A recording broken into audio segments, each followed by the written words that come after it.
देखना डेंजर बात लग रहा है भाई। मुआयना जैसे आपका मुआयना कर रही है लोग, वैसे स्टेज का मुआयना थोड़ा उनकी ओर से होनी चाहिए। कि जैसन सोच ले रहनी।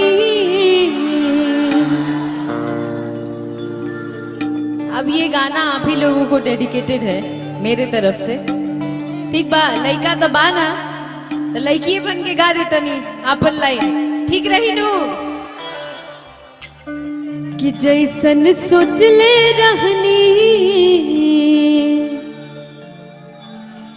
जैसन सोच ले रहनी, ऐसन पियवा मोर बाड़े। कि सावर न गोर बाड़े हो, जैसन सोच ले रहनी, ऐसन पियवा मोर बाड़े। सावर न गोर बाड़े हो, हर हर पाकर थोड़े चर हर पाकर मोट थोड़े थोड़ बाड़े। सावर न गोर बाड़े हो, जैसन सोच ले रहनी, ऐसन पियवा मोर बाड़े। सावर न गोर बाड़े हो।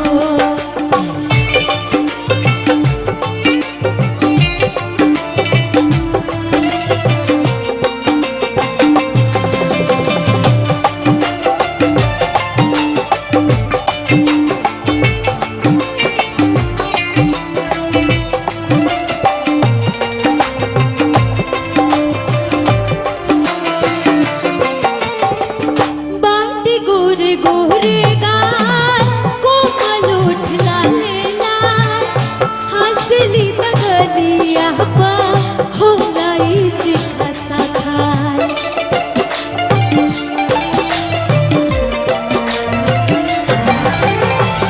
बड़ा दुल करेला मलम जी के बोलिया, जब से ले आए बाड़े आपन घर डोलिया। बन के हमरा जिंदगी में, बन के हमरा जिंदगी में आए रजोर बाड़े।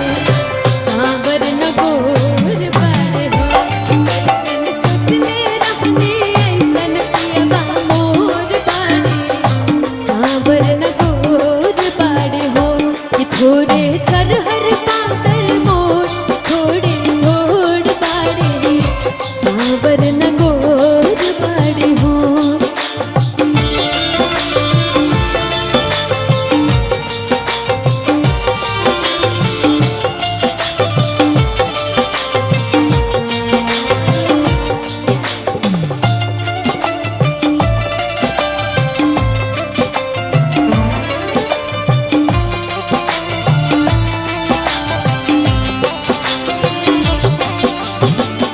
दिलवा के बात हमसे कहलू न जाला,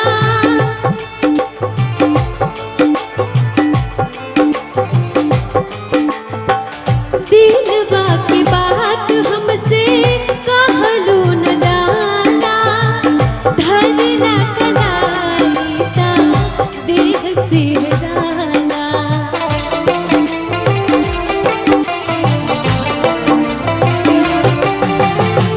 बड़ा नीक लागेला मलम जी के बोलिया, जब से ले आए बाड़े आपन घर डोलिया।